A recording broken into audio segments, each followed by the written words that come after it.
The 2020 NFL schedule has been released, and we're not only taking a look at the New England Patriots schedule, but we're also taking a look at Tom Brady's Tampa Bay Buccaneers and what they're going to be able to do in his first season on a team that is not the Patriots. I'm Sarah Goodwill here with Evan Lazar. We know the Patriots have the toughest strength of schedule of any team in the NFL for this upcoming season. And Vegas has the under over on their win total at about 9, while the Bucks is about at 9.5. Do you think the Bucks will win more games than the Patriots this year?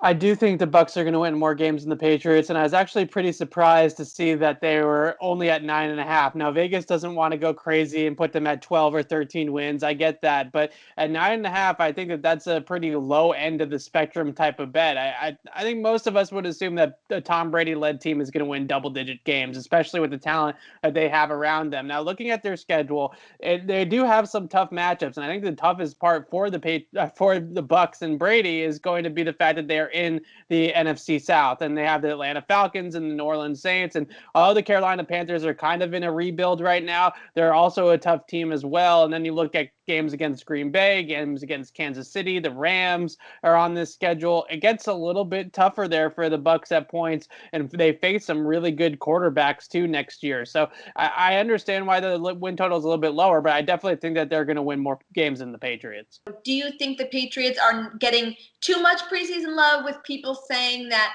they'll win around 9, 10 games, or do you think that's a pretty accurate assessment?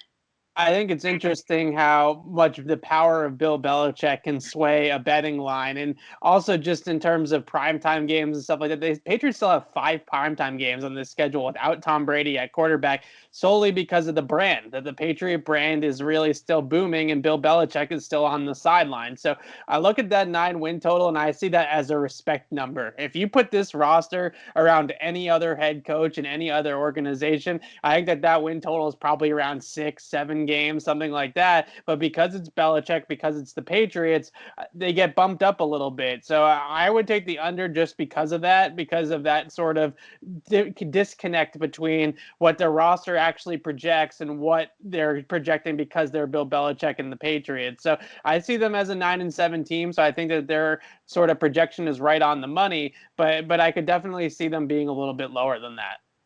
And of course, everyone's excited about the AFC East this year because it's a little bit more of an equal playing field. But the AFC East is still not the NFC South. And you still have 2 games against Miami, which, yes, they're winning the offseason once again, but we'll see if that matriculates into them actually winning in the regular season. And then the Jets, while they might be a little bit up from what they were, you're still kind of penciling in 2 wins there. Buffalo, definitely more interesting. Those 2 battles will be really good. But do you think that the Patriots still have a quote unquote cakewalk in their division? Absolutely not. No, this is definitely an improving division. I especially look at the Bills. The games against the Bills this year are going to be rock fights. Those are going to be really tough battles. They went out and they traded for Stephon Diggs. Obviously, I don't think that there's any teams in the league necessarily, or any divisions in the league, I should say, that added kind of more firepower than the AFC East outside of New England. You look at the moves that the Miami Dolphins made, as you mentioned. You look at the moves that the Bills made, even the Jets. These teams loaded up a little bit here this offseason, or at least in the last 2 off seasons for the New York's case. So I definitely think that the Bills are, on paper, probably the best team in the division in terms of what they have on both sides of the ball. But who's under center? It's Josh Allen. I think that's kind of a wash between Allen and Stidham. And then you obviously give the head coaching nod to Belichick over Sean McDermott. So it is pretty even between those 2 teams. But I think if we fast forward to January here or late December and we say the Buffalo Bills are AFC's champs, I don't think anybody is going to be that surprised. Absolutely. Well, for all of our Patriots and a little bit of Tom Brady coverage, head to our website at clnsmedia.com and subscribe to our YouTube channel at Patriots Press Pass.